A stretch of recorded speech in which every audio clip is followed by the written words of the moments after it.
یہ اصل میں ہوا ہے کہ جب نمرود، جس کا نام تھا بخت نصر، نیبوکیڈنیزر، اس نے 586 قبل مسیح میں، حضرت مسیح سے 586 قبل، اس نے حملہ کیا فلسطین پر۔ دیکھیے عراق اور فلسطین کی، اسرائیل کی اور عراق کی اس وقت بھی سب سے بڑی دشمنی ہے آپس میں، وہی دشمنی جو ہے 2500 سال پرانی بھی ہے۔ اس نے وہ نمرود بابل، نیبوکیڈنیزر جس کا نام تھا، اس نے حملہ کیا۔ 12 لاکھ کی آبادی تھی، 6 لاکھ کو قتل کیا اور 6 لاکھ کو بھیڑوں بکریوں کی طرح ہانکتا ہوا قیدی بنا کر لے گیا۔ 150 برس تک کیپٹیوٹی میں رہے ہیں یہ، اور یروشلم اجڑا رہا ہے۔ کوئی نفس نہیں، کوئی متنفس نہیں تھا، کوئی انسان نہیں، کوئی 2 اینٹیں سلامت نہیں چھوڑی۔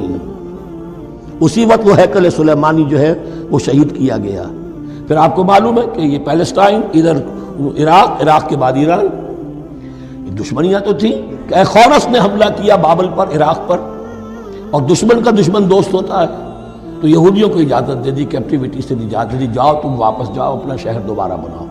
چنانچہ وہ گئے، اور پھر انہوں نے جا کر وہاں پر 136 سالوں میں ان کی دوبارہ جو ہے یہ بستی بسی، اور پھر یروشلم کو انہوں نے آباد کیا، اور پھر انہوں نے وہاں ہیکل سلیمانی دوبارہ بنایا، جس کو وہ سیکنڈ ٹیمپل کہتے ہیں۔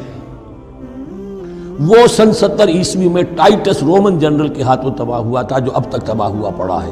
1927 برس سے ان کا کعبہ زمیں بوس ہے، یہ نوٹ کر لیجئے اس بات۔ اسی لیے آگ لگی ہوئی آج دنیا بھر کے یہودیوں کے دلوں میں۔ اب تو ہماری حکومت ہے وہاں پر، ہم اپنا یہ جو بھی کچھ یہاں پر اس احاطے میں بنا دیا گیا ہے، اس سب کو ختم کریں گے اور اپنا ہیکل سلیمانی بنائیں گے۔